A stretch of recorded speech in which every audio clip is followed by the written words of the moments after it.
शहर माझं आहे, हे राज्य माझं आहे, ही भावना रुजवावी लागेल। मुळात आपण आपलं घर सोडलं तर बाकी कशाला आपलं मानतच नाही।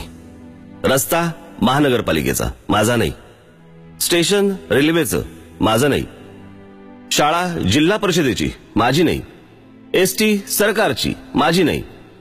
आपण आपलं घर जसं ठेवतो तसा आपला घराबाहेरचा परिसर ठेवतो का? परिसर स्वच्छ ठेवायला पैसे नाही लागत, तर इच्छाशक्ती लागते। सगळंच सरकारने करावं, सगळंच महानगरपालिकेने करावं, तर मग आपण काय करायचं? आता पहा, झोपडपट्ट्या फक्त आपल्याकडेच आहेत का? जगातल्या अनेक देशांमध्ये आहेत। आता हेच उदाहरण घ्या ना, ब्राझील मधलं, रिओचं। तिथेही झोपडपट्ट्या आहेत, पण ते लोक त्या झोपडपट्ट्या स्वच्छ ठेवतात, परिसर स्वच्छ ठेवतात। आत्ताच तिथे फुटबॉल वर्ल्ड कप झाला। आपल्याकडे मुंबईत होईल? शक्यच नाही, कारण रचनाच नाही, स्वच्छता नाही, सौंदर्यदृष्टी नाही। आणि सौंदर्यदृष्टी, रचना, स्वच्छता याचा गरिबी आणि श्रीमंतीशी काय संबंध? आपण आपल्या घराची जशी काळजी घेतो तशी आपल्या गावाची, आपल्या शहराची, महाराष्ट्राची काळजी घेतो का? माझं असं अजिबात म्हणणं नाही की कोणी काळजी घेतच नसेल, पण त्याचं प्रमाण किती आहे? आज संपूर्ण समाजात ही भावना आपल्याला जागृत करायला पाहिजे। आपण स्वतःच्या घराची किती काळजी घेतो?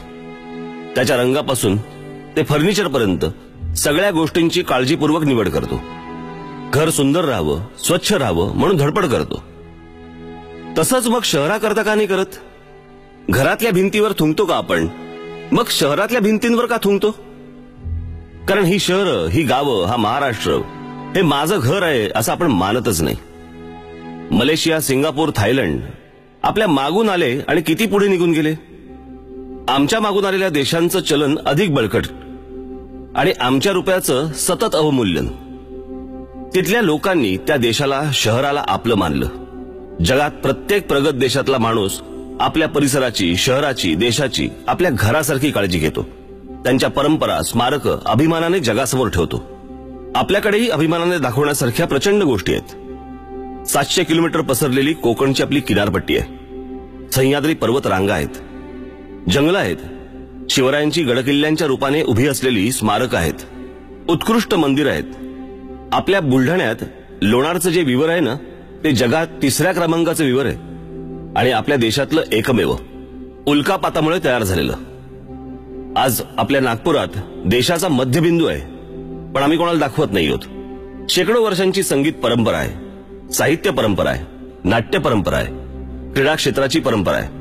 अहो, देशात ज्यांनी चित्रपट सृष्टीचा पाया रचला त्या दादासाहेब फाळकेंनी सुरू केलेली चित्रपट सृष्टी आहे। महाराष्ट्राकडे विद्वत्ता आहे, सामाजिक क्षेत्रात काम करणाऱ्या संस्थांचं मोह आहे, शेकडो वर्षांची वारकरी परंपरा आहे।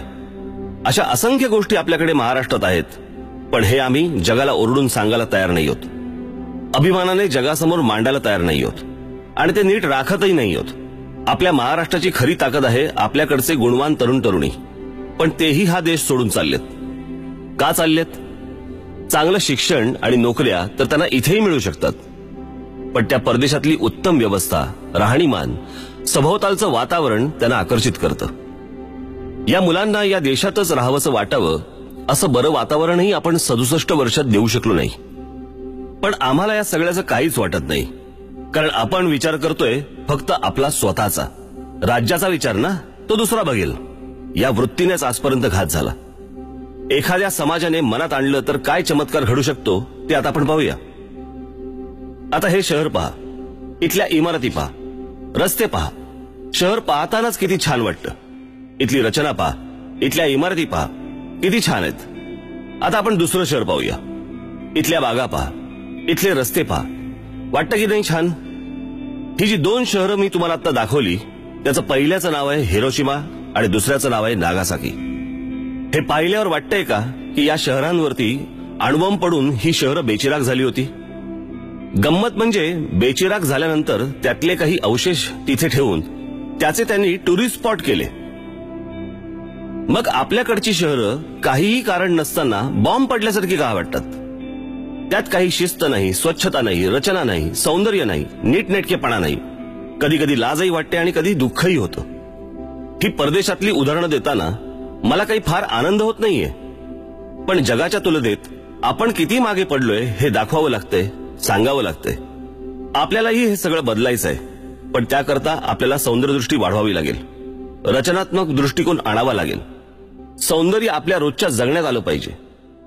आपल्या वागण्यात, बोलण्यात, सार्वजनिक ठिकाणी काम करण्याच्या पद्धतीत, सरकारी कार्यालय, बागा, मैदानं, रस्ते, शाळा, ग्रामपंचायती, रुग्णालय, न्यायालय, सार्वजनिक स्वच्छतागृह, सार्वजनिक वाहतूक व्यवस्थेत, एसटी स्टँडवर, ट्रॅफिकमध्ये, महाविद्यालयांमध्ये, विद्यापीठांमध्ये, फुटपाथवर, सर्व ठिकाणी हे सौंदर्य आलं पाहिजे. आता हे बघा, हे काय रुग्णालय आहे? एखादा बरा असलेला माणूस देखील इथे आजारी पडेल. रुग्णालय कसंही बांधलं तरी चालेल असा विचार करून नाही चालणार. तिथे येणारा रुग्ण, त्याचे नातेवाईक यांच्या मनाला बरं वाटेल असं छान वातावरण आपल्याला तयार नाही का करता येणार? शाळेची इमारत घ्या, तिथे जाऊ नये, तिथे शिकू नये अशी का असते? छान रंगवलेली, सुरेख रचना असलेली, तिथे जावं, खेळत बागडत शिकावं असं तिथलं वातावरण का नसतं? काही खासगी शाळा सोडल्या तर हे वातावरण कुठेच नसतं. आता आपली शासकीय कार्यालय घ्या, दुःखी, कष्टी अशी का असतात?